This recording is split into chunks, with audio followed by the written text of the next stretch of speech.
Welcome back to another 3-minute tutorial. Today we're talking about frequency separation.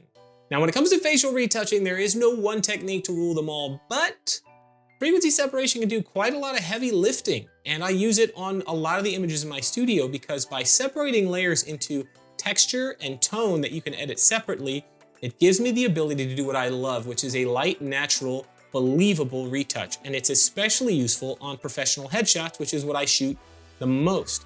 Now, you will notice in this video that I'm going to use an action for frequency separation. It's one that I made, and you can have it for free if you sign up for my email list. Just click on the link in the description. And if you don't want to sign up for my awesome email list, that's totally fine.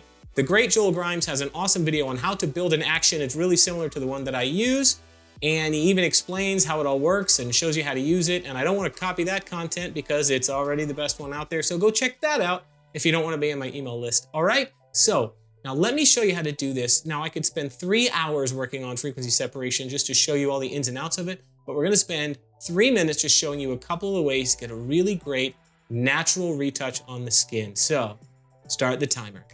By separating tone and texture, frequency separation allows you to do things that filters can't. In this headshot, I want to flatter my subject by reducing the shiny parts of her skin, lightening the dark areas under her eyes, and removing blemishes and stray hairs. So I've started running my frequency separation action, and again, there is a link to it in the description. You can see that the low frequency layer on its own is pretty blurry. The high frequency layer is incredibly over-sharpened, but in combination with the layer blend mode change, it allows you to edit textures on the surface without altering the tone below too much. When you put these layers together, it should look pretty much the same, like nothing's been done to the image until you start working on it. So first of all, I'm going to make the high frequency layer invisible so that I am only looking at the low frequency layer. I want to reduce the shine on the face, reduce the dark circles under the eyes, and even out the skin tone, all while keeping the texture. Grab the clone stamp tool, set the blend mode to darken at 30% opacity. Using a large soft round brush, sample the darker areas around the shiny spots and work the shiny skin until it's not as bright. Leave some of that specularity in place or you run the risk of making the skin look flat and fake.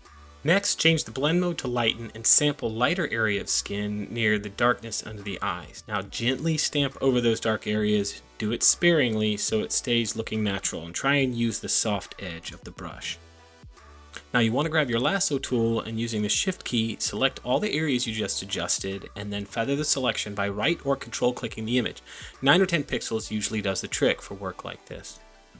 Now go to Filter, Blur, Gaussian Blur, and set the point to around 10.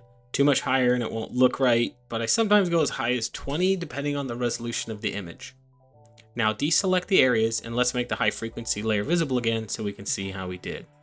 So you can see we've lightened up dark areas under the eyes and mitigated those shiny areas of skin without making it look fake. So that's the low frequency layer. Now let's roll over into the high frequency layer and see what we can do there. Select high frequency and then grab your patch tool by selecting J on your keyboard or going over to the toolbar and grabbing the patch tool. I'm going to zoom in a little bit, and I use the patch tool to remove blemishes, stray hairs, flecks of lint, whatever's on there, anything that is texture and not tone that is going to improve the image. And you can just use that patch tool to grab it to another area with similar texture.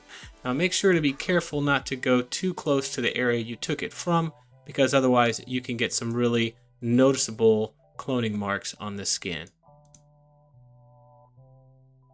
You can even use it to grab some stray eyebrow hairs here and there.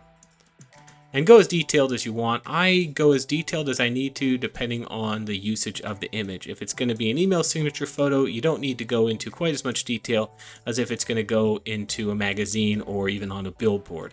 Now let's take a look. Now if you go before frequency separation, we've got shiny skin, blemishes, dark circles under the eyes, and now make that visible again. Boom. You've got nice specular highlights without the skin being overly shiny, reduction of the dark circles under the eyes, all while still looking really, really natural. Hopefully that quick tutorial was super useful for you. Hit like if it was and subscribe to the channel. In the comments, let me know what you think, if you've got other uses for it, and maybe suggest another video that I could do, something I could cover for you. Now, I also have a weekly photography podcast that I co-host with my good friend Booray Perry, and I'll put a link to that in the description as well as a link to his most excellent YouTube channel. Thanks for watching, and I'll see you next time.